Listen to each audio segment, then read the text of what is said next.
Hello and welcome to the special edition of the bottom of the ninth here, Starkville, Mississippi, post-game after LSU versus Miss State. Pat, what an incredible game this evening. It really was an incredible game. It was a lot more competitive in the first half than we were expecting. It was, 28-23 at halftime. Mississippi State gave LSU everything you could handle this evening. everything they could handle. A top 10 opponent was coming into their house, and they were not letting their guard down. Oh, not at all. They stared them straight in the face and said, "You're not going to get the better of us tonight." But unfortunately, LSU did. Unfortunately, they did. And the main way they seemed to do it was the balanced offense that we saw. Talk about Zach Mettenberger's performance. Zach Mettenberger was, of course, impressive. Up in the press box, I was really able to look down on the field and see the routes he was running with his receivers, really see his mobility within the pocket. And he's so much different than a year ago. Really being able to move in the pocket, move up when the pocket is collapsing on him, and OBJ runs some of the best routes I've ever seen at any level. Absolutely. He's just making it look easy out there. Absolutely. And before the Georgia game, Met had never broken 300 yards, and now he's done it in back-to-back twice in 2 weeks games on the road. Absolutely. That's impressive. The offense has now scored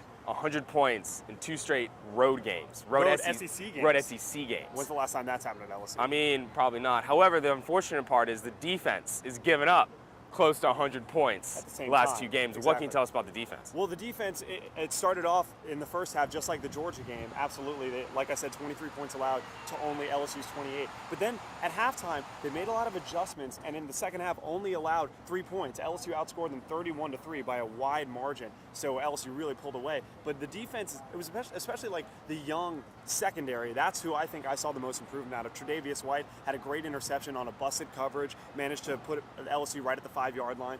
And there were other plays like that. Lamine Barrow, the linebacking play has been terrible at best. Yes, absolutely.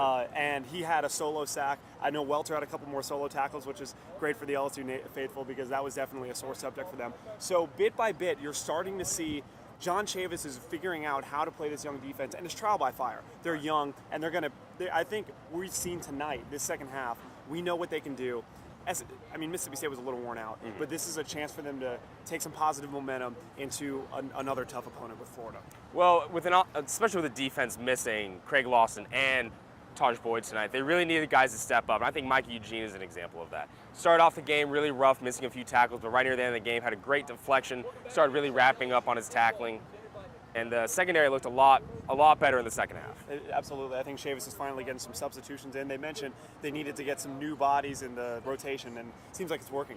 And also, Miles said after the game, I thought it was an interesting quote, that the defense wasn't as young as they were against Georgia. It's a young defense, but they're getting experience, and pulling out that kind of performance in the second half on the road can only help their confidence and their performance in the future. And hopefully the defense can take that performance into Florida this coming weekend. Of course, a very talented team.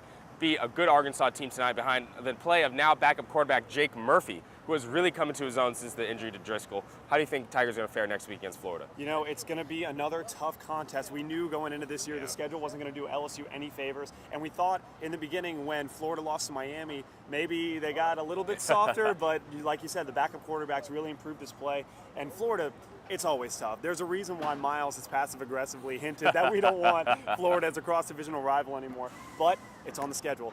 I think, personally, LSU, this is the performance that they needed on this 2-game road trip to take the momentum into that Florida game and show that they can hang tough with the SEC on both sides of the ball. And hopefully we'll see that this coming Saturday, the 12th, at 2:30 in Tiger Stadium.